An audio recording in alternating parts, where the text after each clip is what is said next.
Hello friends, ધોરણ 9 વિજ્ઞાન અને ટેકનોલોજી જેમાં પ્રકરણ નંબર 10 ગુરુત્વાકર્ષણ. તો મિત્રો, આપણે જાણીએ છીએ કે જ્યારે આપણે ચુંબકના અસમાન ધ્રુવોને આપણે એકબીજાની નજીક લાવીએ તો ત્યારે શું થાય? તો બંને ચુંબક છે એ એકબીજાને પોતાની તરફ આકર્ષે છે, ખેંચે છે. આપણે જાણીએ છીએ ચુંબકના અસમાન ધ્રુવો, અલગ અલગ ધ્રુવો જ્યારે આપણે બેની નજીક લાવી ત્યારે બંને ચુંબક છે એ એકબીજાને પોતાની તરફ આકર્ષે છે. બરોબર?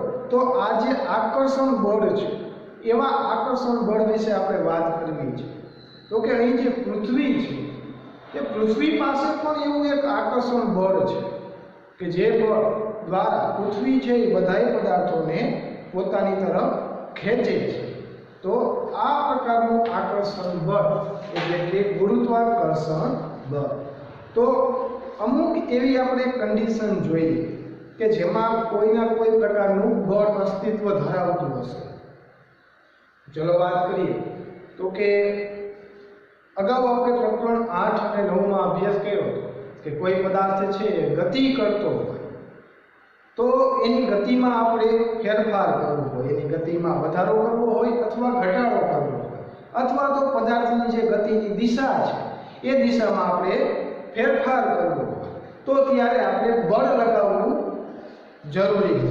એટલે કે બળ દ્વારા છે એ પદાર્થની આપણે ગતિમાં લાવી શકતા હતા, એની દિશા બદલી શકતા હતા. બરોબર?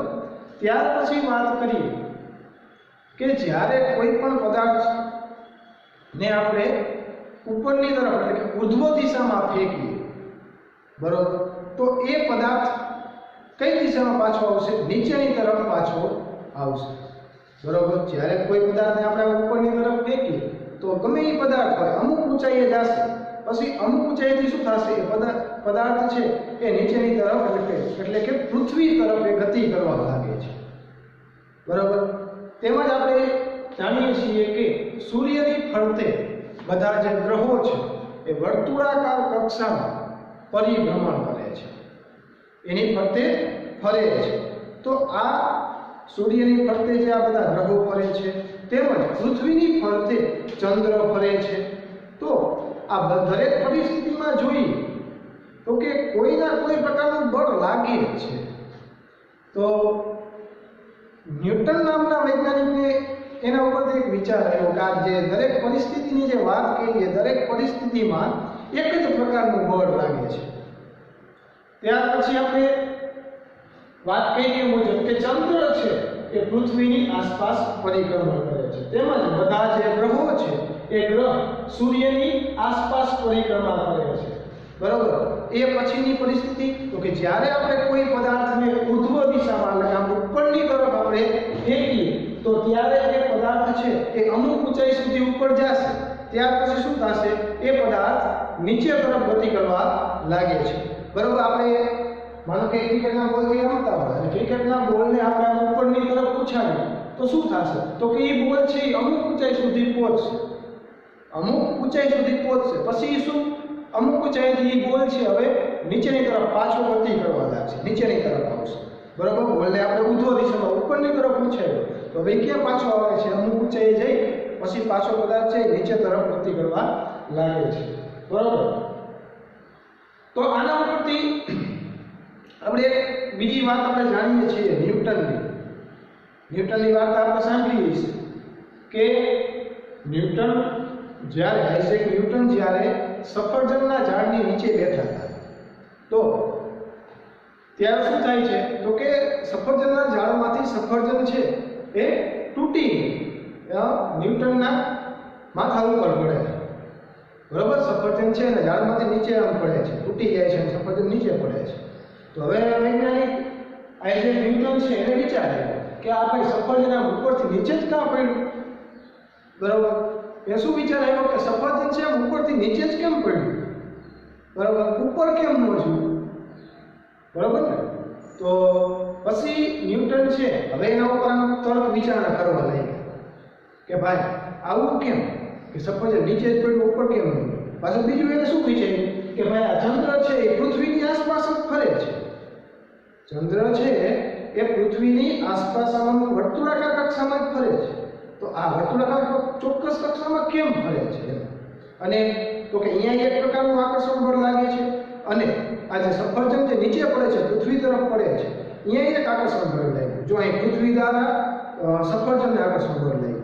પછી બીજું કઈ કન્ડિશન જોઈએ કે ભાઈ પૃથ્વીની ફરતે ચંદ્ર ફરે છે, તો પૃથ્વી પાસે એવું કંઈક બળ છે. એને શું વિચાર આવ્યો કે પૃથ્વી પાસે એવું કંઈક બળ છે કે જે બળ દ્વારા જે ચંદ્રને છે એ આમ વર્તુળાકાર કક્ષામાં જ ફેરવે છે. બરોબર ને? સૂર્ય પથ ઉપર ગતિ કેમ નથી કરતો એમ. તો ન્યૂટનને આવો વિચાર આવ્યો કે ચંદ્રની પૃથ્વીની ફરતે જે ચંદ્ર ફરે છે ત્યાં જે બળ લાગે છે એ બળ, અને જે આ સફરજન છે તે નીચે જ પડે છે અહીંયા જે બળ લાગે છે બધા બળ કેવા છે? એક જ પ્રકારનું છે, અને એ બળને કહેવાય ગુરુત્વાકર્ષણ બળ. બરોબર? તો આ બળ કેના દ્વારા લાગ્યું? પૃથ્વી દ્વારા. એના જ કારણે પૃથ્વીની ફરતે ચંદ્ર ફરે છે. સફરજન પૃથ્વી દ્વારા ખેંચાણું, એટલે સફરજન છે એ ક્યાં આવ્યું? પૃથ્વી તરફ ખેંચાય છે, નીચે પડે છે પૃથ્વી તરફ. સમજાય? ત્યાર પછી વાત કરીએ તો હવે શું કહ્યું? આમ ન્યૂટન પછી તર્ક વિચારણા કરવા લાગ્યા, અને એને એક એવો તર્ક આવ્યો. કયો તર્ક આવ્યો આપણે જોઈએ કે ચંદ્ર છે એ પૃથ્વીની ફરતે ફરે છે. આપણે જોઈએ, બરોબર? માનો કે આપણે અહીં જોઈએ, માનો કે આ પૃથ્વી છે, બરોબર, અને પૃથ્વીની ફરતે ચંદ્ર છે એ પરિક્રમા કરે છે, બરોબર, ફરે છે. તો કે ચંદ્ર છે એ પોતાની કક્ષાના દરેક બિંદુ પાસે, તો આ શું છે? એની કક્ષા છે. એટલે વર્તુળાકાર જોઈએ એની કક્ષા છે. તો કે ચંદ્ર પોતાની કક્ષાના દરેક બિંદુ પાસે સૂર્યપથ પર ગતિ કરવાને બદલે પૃથ્વી તરફ પડતો રહે છે, એટલે પૃથ્વી તરફ ખેંચાયેલો રહે છે. એટલે કે પૃથ્વી તરફ ચોક્કસપણે આકર્ષિત થાય છે. એટલે શું કીધું? તો કે પૃથ્વીની ફરતે જે ચંદ્ર પડે છે, ચંદ્રની જે કક્ષા છે, તો કે આ એની કક્ષા છે. આપણે જે જોઈએ તો એ ચંદ્ર છે એની કક્ષાના દરેક બિંદુ પાસે, માનો કે આપણે એમ વાત કરી કે આ બિંદુ પાસે, તો આ બિંદુ પાસેની દિશા કઈ થાય? આ તરફની થાય. આ બિંદુ પાસે આ તરફની થાય. આ બિંદુ પાસે આ તરફની થાય. તો આમ ચંદ્ર છે એ આમ સૂર્ય ગતિ કરતો હોવો. દરેક બિંદુ પાસેની શું થાય છે? તો દિશા બદલે છે. ઘણા બધા બિંદુઓ છે, એ બધા બિંદુઓ પાસે તો જોઈએ આપણે, અમુક બિંદુઓ પાસે જોઈએ તો દિશા કઈ છે? અલગ અલગ થાય છે. તો ચંદ્ર છે એ પોતાની કક્ષાના દરેક બિંદુ પાસે અહીં જે આપણે દિશાઓ દર્શાવી એ દિશામાં ગતિ કરવો છે. તો એવી દિશામાં ગતિ કરતો નથી, પરંતુ શું થાય છે? આ વર્તુળાકાર ગતિ કરે છે. એટલે કે પૃથ્વી તરફ, આમ પૃથ્વી તરફ ગતિ કરે છે, બરોબર? એટલે કે આમ ચોક્કસ કક્ષામાં ચંદ્ર છે એ પૃથ્વીની ફરતે ગતિ કરે છે. તો આવી ગતિ કરે છે તો ન્યૂટનનું કેવું એવું છે કે ભાઈ આ વર્તુળાકાર ગતિ કરવાનું કારણ, પૃથ્વી તરફ ખેંચાવાનું કારણ એવું છે કે પૃથ્વી દ્વારા એને કંઈક ચોક્કસપણે બળ લાગે છે. બરોબર? ન્યૂટને શું કીધું કે ભાઈ પૃથ્વીની ફરતે ચંદ્ર છે એ વર્તુળાકાર માર્ગે ગતિ કરે છે, ફરે છે, બરોબર? તો દરેક બિંદુ પાસે એની ગતિ કેવી હોવી જોઈએ? સૂર્ય હોવી જોઈએ. પરંતુ ચંદ્ર છે એ સૂર્ય ગતિ કરતો નથી અને પૃથ્વી તરફ પડતો રહે છે, પૃથ્વી તરફ ખેંચાતો રહે છે. આથી એને એવું કીધું કે ચોક્કસપણે પૃથ્વી દ્વારા ચંદ્રને કંઈક બળ લાગે છે, બરોબર? તો અહીંયા પૃથ્વી દ્વારા ચંદ્રને જે બળ લાગે છે, બળ કયું હશે? હવે આપણે સમજી ગયા કે ગુરુત્વાકર્ષણ બળ. ઓકે? અને પછી આપણે જોઈએ બીજું એક પ્રવૃત્તિ કરીએ. શું કરવાનું છે? આપણે એક દોરી લેવાની છે. દોરીના એક છેડે એક પથ્થર બાંધી દેવાનો. શું કરવાનું? દોરી લઈ દોરીના એક છેડે પથ્થર બાંધી દેવાનો, અને એ દોરીને આપણે હાથમાં એ પકડી અને આમાં ગોળ ગોળ આપણે શું કરવાની છે? પથ્થરને આપણે ફેરવવાનું છે દોરી, બરોબર? આમ નામ આપણે ફેરવશું તો એ કેવી રીતે ફરશે? આ વર્તુળાકાર માર્ગે ફરશે ને, બરોબર? ચલો અહીંયા જોઈએ તો માનો કે આ દોરી મળે, આપણે આ દોરી મળે, આ પથ્થરનો એક બાંધેલો છે, બરોબર? હવે તમને જણાવ્યું કે મુજબ કે આ દોરી વડે પથ્થરને આપણે વર્તુળાકાર માર્ગે ગોળ ગોળ ફેરવશું, બરોબર? હાથ નથી ફેરવવાનો, હાથને આપણે કેન્દ્રમાં જ રાખશું, આવી રીતે ફેરવવાનો છે. તો એ પથ્થર છે શું થશે? આમ ગોળ ગોળ ફરશે, બરોબર? આમ જોશું તો પથ્થર છે આમ ગોળ ગોળ ફરશે, બરોબર? સમજાઈ ગયું? તો હવે આપણે દરેક બિંદુ પાસે જોઈએ તો પદાર્થની દિશા કેવી થાય? અલગ અલગ થાય. પદાર્થ છે આવી રીતે માનો કે આપણે ગોળ ગોળ જ્યાં સુધી ફેરવીએ છીએ ત્યાં સુધી ગોળ ગોળ ફરે છે. હવે માનો કે હું પદાર્થને કોઈ જગ્યાએથી છોડી દઉં, બરોબર? આ દોરીનું આવીથી છોડી દઉં, માનો કે ફેરવું છું અને આ પથ્થર છે એ અહીંયા ફેરવતા ફેરવતા કોઈ અહીંયા પડી અને હવે હું દોરીને હાથ વડેથી છોડી દઉં, દોરીને છોડી દીધી, તો હવે પદાર્થ છે કઈ દિશામાં ગતિ કરશે? આ દિશામાં ગતિ કરશે. વર્તુળનો જે સ્પર્શક આપણે સમજી ગયા, આપણે ગણિતમાં આવી ગયું છે સ્પર્શક કોને કહેવાય કે એક જ બિંદુમાંથી જે નીકળતી હોય રેખા એને સ્પર્શક કહે, બરોબર? તો એ હવે આપણે દોરીમાંથી છોડતી હતી એટલે પથ્થર છે એ કઈ દિશામાં ગતિ કરશે? તો કે એના સ્પર્શકની દિશામાં, આ દિશામાં એ ગતિ કરશે, બરોબર? માનો કે ફેરવતા ફેરવતા પદાર્થ છે અહીંયા પડ્યો, બરોબર? તો એ કઈ દિશામાં ગતિ કરતો? સ્પર્શકની દિશામાં ગતિ કરતો, બરોબર? તો આમ જ્યારે પથ્થર ફેરવીએ છીએ તો દરેક બિંદુ પાસે પથ્થરની જે દિશા છે, બરોબર, એમાં ફેરફાર થાય છે. આપણે અહીંયા જે સમજ્યા કે દરેક બિંદુ પાસે પદાર્થની દિશા છે એમાં શું થાય? ફેરફાર થાય છે. તો અહીં પદાર્થની દિશામાં થતો ફેરફાર છે એ વેગના ફેરફાર ઉપર આધાર રાખે. પદાર્થની દિશામાં થતા ફેરફારમાં વેગનો ફેરફાર અથવા તો પ્રવેગ સંકળાયેલો છે. અહીં દિશામાં ફેરફાર થાય છે એ કોના સાથે સંકળાયેલો છે? વેગના ફેરફાર અથવા તો પ્રવેગ સાથે સંકળાયેલો છે. જે બળને લીધે આ પ્રવેગ ઉદ્ભવે છે, અહીં જો આપણે જે કોઈ બળ તો લાગે છે, બરોબર, એ બળ દ્વારા પદાર્થ છે વર્તુળાકાર માર્ગે ફરે છે, બરોબર? તો મતલબ કે પ્રવેગ જે ઉદ્ભવે છે એ પ્રવેગ કોના દ્વારા ઉદ્ભવે છે? એ બળ દ્વારા. તો કે જે બળના લીધે આ પ્રવેગ ઉદ્ભવે છે તથા જે પદાર્થને પદાર્થ છે એના વર્તુળાકાર માર્ગે ગતિ કરે છે, બરોબર? વર્તુળાકાર માર્ગે ગતિ કરે છે ને, તો આ વર્તુળાકાર માર્ગે ગતિ કરે છે અને અહીં જે બળ લાગે છે, બરોબર, તો આ બળ લાગે છે ક્યાં? આપણે એમ પહેલા કીધું કે પદાર્થ છે એ વર્તુળાકાર ગતિ કરે છે એ કોઈ બળના લીધે ગતિ કરે છે, પરંતુ આ બળ લાગે છે ક્યાંથી? તો કે આ બળ છે એ કેન્દ્રથી લાગે છે. સમજાય? આપણે હાથ વડે દોરીને આમ ફેરવી તો પથ્થર છે એ પથ્થરને બળ કોના દ્વારા લાગે છે? આપણા હાથ વડે, એટલે કે કેન્દ્ર વડે લાગે છે. જ્યારે આપણે હાથ વડે એ દોરીને ખેંચીએ છીએ, બરોબર, ત્યાં હાથ વડે અમે પકડેલી છે દોરીને અને એ પથ્થર ગોળ ગોળ ફરે છે. સમજો? ક્યાં સુધી ગોળ ગોળ ફરશે? જ્યાં સુધી કેન્દ્ર દ્વારા એને બળ લાગેલું છે ત્યાં સુધી જે પદાર્થ શું થશે? ગોળ ગોળ ફરશે. હવે જેવો હું દોરીને છોડી દઉં એટલે શું થશે? એ બળ હવે લાગશે નહીં. હવે કેન્દ્ર વડે એ બળ નહીં લાગે એટલે શું થશે? પદાર્થ છે એ સુરેખ ગતિ કરવા લાગશે. સમજાય? માનો કે દોરીને છોડી દીધી, પદાર્થ અહીંયા પહોંચ્યો, હવે પદાર્થ છે આ સુરેખ ગતિ આમ કરવા લાગશે. સમજ્યા તમે? ક્યારે? જ્યારે બળ નહીં લાગે, બળની અસર નહીં, ત્યારે પદાર્થ છે એ સુરેખ પથ પર ગતિ કરવા લાગશે. સમજી ગયા તમે?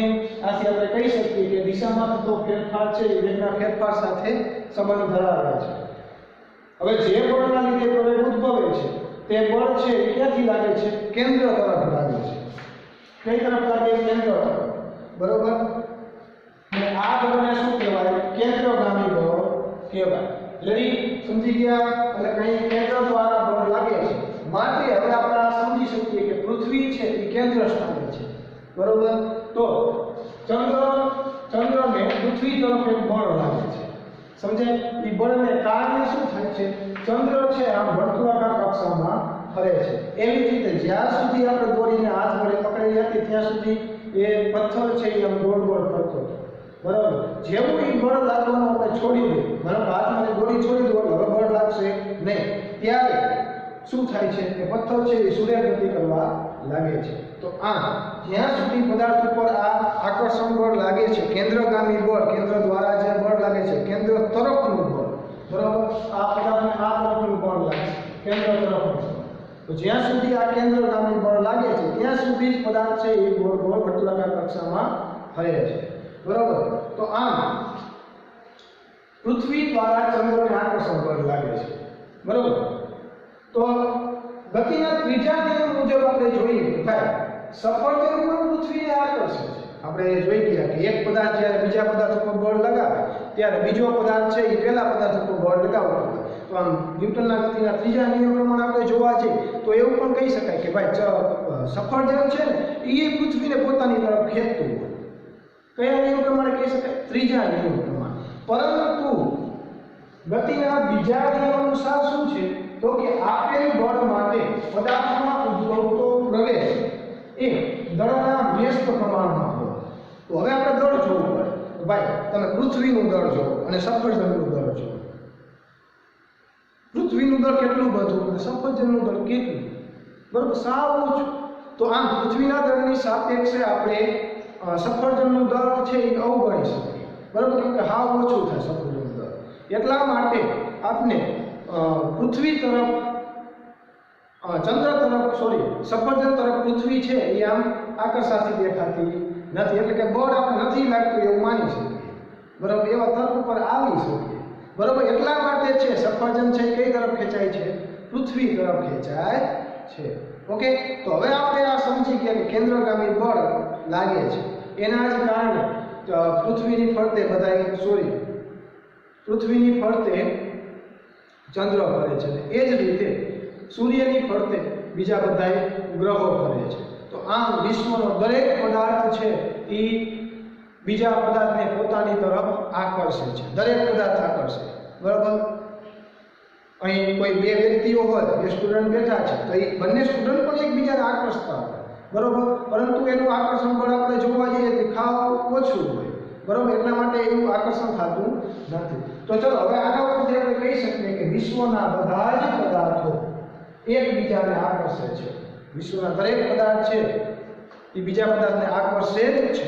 બરાબર, પદાર્થો વચ્ચેના આ આકર્ષણ બળને શું કહેવાય? ગુરુત્વાકર્ષણ બળ કહે છે. ગુરુત્વાકર્ષણ બળ કોને કહેવાય? તો કે વિશ્વના દરેક પદાર્થ બીજા પદાર્થને આકર્ષે છે. તો આ પદાર્થો વચ્ચેના આ આકર્ષણ બળને ગુરુત્વાકર્ષણ બળ કહેવાય. તો હવે આપણે સમજી ગયા કે આગળની જે બધી કન્ડિશન જોઈ હતી કે કોઈ પદાર્થ ઉર્ધ્વ દિશામાં ઉછાળ્યો તો નીચેની તરફ જ ગતિ કરે છે. બરોબર, પૃથ્વીની ફરતે ચંદ્ર ફરે છે. કેમ? તો પૃથ્વી દ્વારા ચંદ્રને આકર્ષણ બળ લાગ્યું.